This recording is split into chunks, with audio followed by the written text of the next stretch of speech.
I met this guy Smitty and through an ad, and he introduced me to Anthony. Yeah, I met Betty through a mutual friend, and I just got it in my head one day I wanted to be the singer in a band. I was already like 20 years old, never played before, and she put an ad in. For some reason, Anthony asked that his name be Tony on the flyers because he didn't want anyone to know it was him, or he was trying to start a band or whatever. I was embarrassed, and then because I didn't know what I was doing. So we were gonna meet in a warehouse in Hialeah, and it was Betty, myself, and Smitty, and here comes this kid with glasses and his hair pulled back, and he's looking at him. It's like, all right, what's we didn't know what we had in common, and he got on guitar and started shredding.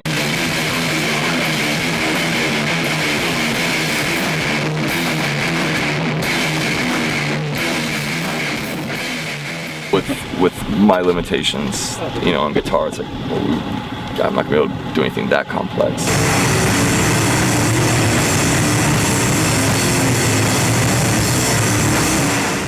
We didn't want to do anything like that, like death metal or anything from the beginning. I think we were looking for something just different, that was more before, of a powerful drummer. Yeah. Betty,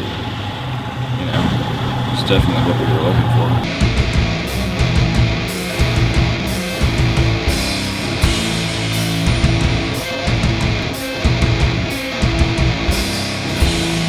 I think she understood from the beginning, so there was none of the, well, try this band out and listen to these guys, and this is what we're trying to do. She already knew ahead of time. Right. So it just, just fell in perfectly at the time. You could totally see what she did. Like, you can hear it, just her style of drumming and everything.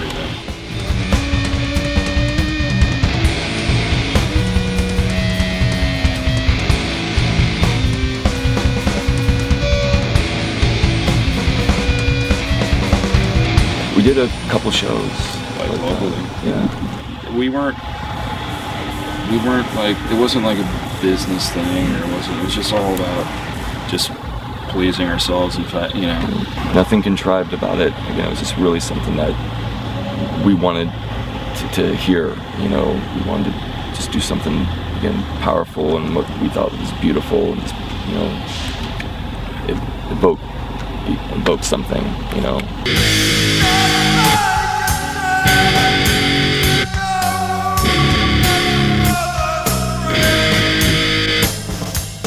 I was going to school.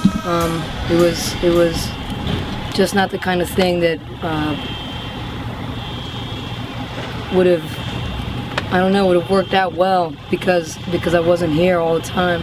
I mean, I couldn't practice, but 3 or 4 times a year or something.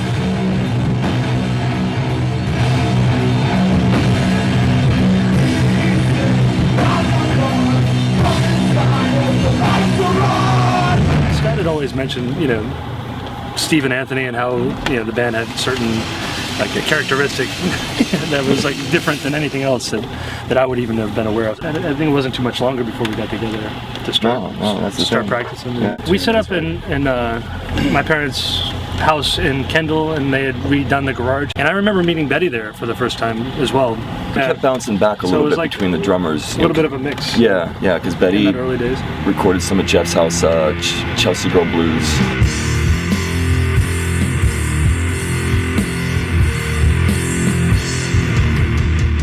We recorded a bunch of songs. Well, there was, I guess, a couple of years where I was still there, right?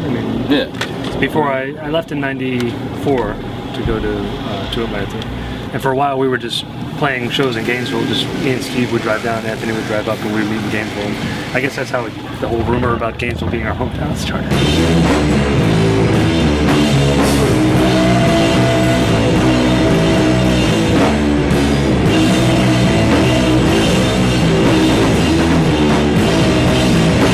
We're getting ready to record the record. We had the songs ready, and the actual song "Dub" really wasn't a complete song. All right, it was just kind of like a riff idea. When we got to "Dub," again, it was a spontaneous thing.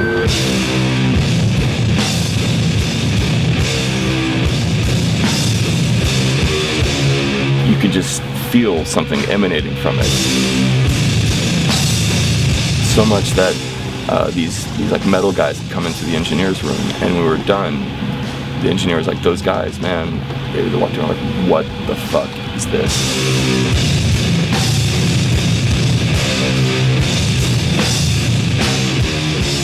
Man, when we were done with it, we were done with the record, we were really happy with it, the sound of it. There were a couple of songs Steve was starting to, work with melody instead of screaming.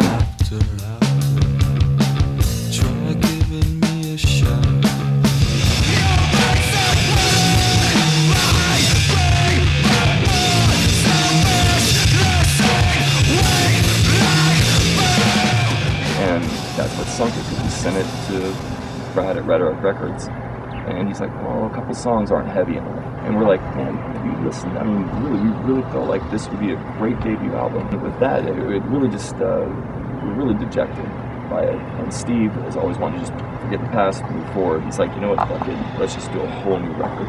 So Dove got shelved, and we came to, this is when he had moved to Atlanta, and we came up here to do the next part, which would become Saturday Night Tears.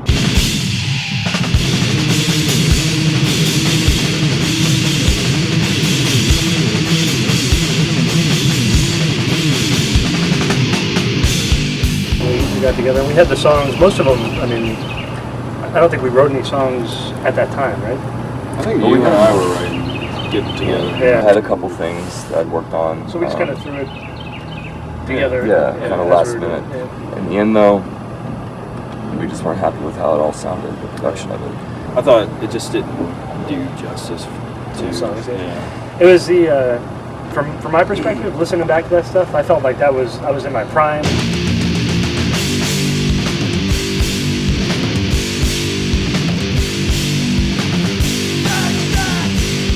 Again, we had another full-length record shelved. Collecting dust. Yeah, so all this material, just, sitting to the wayside. We would still play, shows from time to time, the games, but it wasn't, there was never like a moment where like that's it or anything. It was just like longer and longer separations, I guess, between doing things. I mean, we did like one tour of the East Coast in '96. It was like a week long. That meant it was a struggle. Yeah, Yeah. and it was just basically playing in front of The band, the other band, yeah.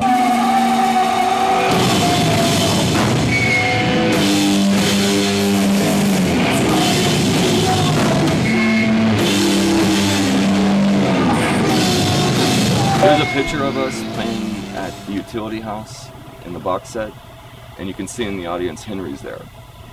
And he came to see us play.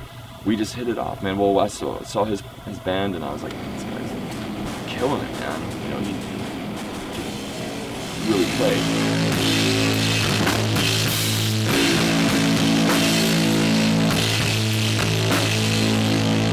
And he said he had seen Floor the night before, that he had met Steve, and just immediately, sometimes you just tell, you just got an instant bond with somebody, just click like that. They fell in love with me. Yeah. Instant. So what happened then is we were without a drummer again, and Henry just was like, "Look, man, I'll play drums for you guys." And I was like, man, I figured we would do a record or something. I don't know. I learned a ton of Jeff's songs there before when it even came up. Like Anthony called, "Okay, man, we're gonna come up and jam." It's like, oh shit, better get it together. When we were playing with you, like a lot of times, like vocals on the Saturday Night Tears, like I just improvised on the microphone because I could, every time I'd write lyrics and sing something, it's like, and to this day I still do the same thing. It just doesn't sound right unless I'm just like blah blah blah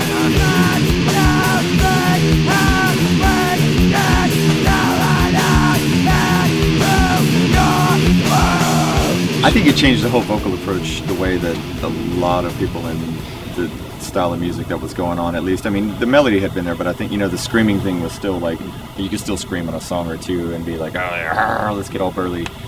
That, I think, after, or at least after Soup, like, the Heartbreaker, it was like...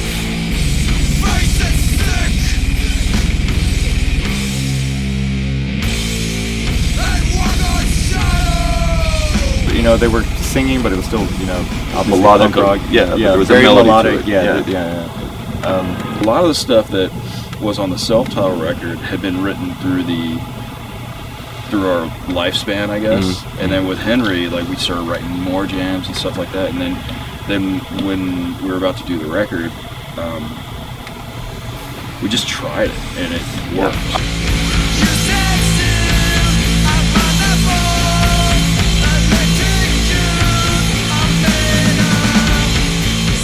It seemed like it was almost an overnight thing though, as far as the vocals go. Like, he somehow pulled something off, and it's like, man, the whole record should have that feel to it. We can, Steve can sing his way through this record. You can have beautiful vocals and this should still be heavy. So that's what with the self-titled thing, it was working. She's all American, miles away in desert. 10 years of lost. I wanted to put out a record that we loved, and the fact that, like, it actually, is a well-received record is because I wasn't expecting anybody to really like the record because, like with the whole like screaming thing that was like really popular. It drew a few people. Yeah, it was the first time though, as far as recording goes, even though I thought we had great songs with Betty and Jeff, as far as production goes on that record, it was the first time where I felt right on.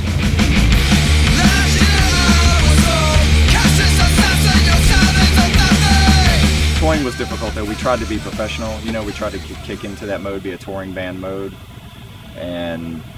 But we were also very DIY. We were doing everything like, there are no contracts, there's no guarantees, there's nothing. And then you end up showing up to the promoter's house and there's a bottle of lube on top of all your fucking posters in his bedroom, but you show up to the club and there's no posters, there's no promotion. True story. Oh yeah, and we did drive 12 hours to play to the promoter and a couple of his friends.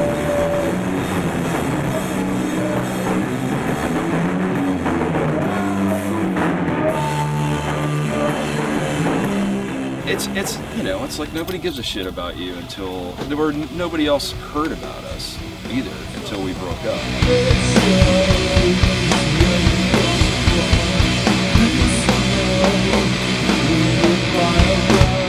It's really fucking cool, man. These shows are like the best shows we've ever played. From my perspective, it's like also the most professional in terms of a band, how we put things together. This has worked out really well though somehow. The progression, I mean, it's like not only just the fact that we're starting with like getting the people who have been like the floor fans, the ones who know everything, start getting into it, and then the people who picked up Dove and stuff, and then the people who are into the self-titled, and it just builds the energy overnight.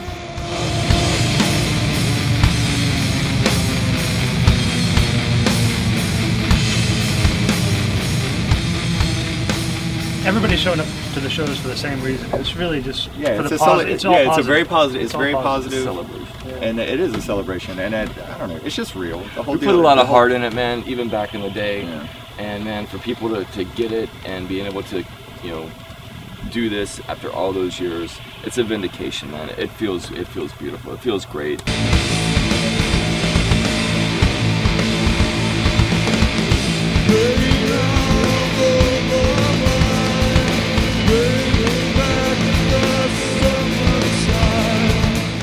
When people are singing your songs, words that you penned, you wrote, and they're singing it back at you, man, I get giddy. I can't help it. That's why I just break into a smile. Oh my God.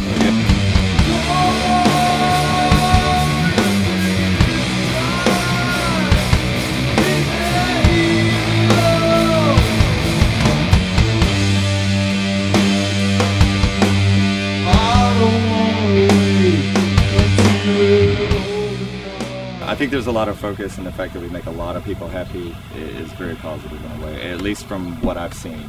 Yeah. And that kids seem to be really attached to something that we've done. And I dare say it's just songs. They're definitely not just songs, but it's one thing. It's change. It's reaction and everything that somehow, I don't know. You bring, I guess, some happiness to kids.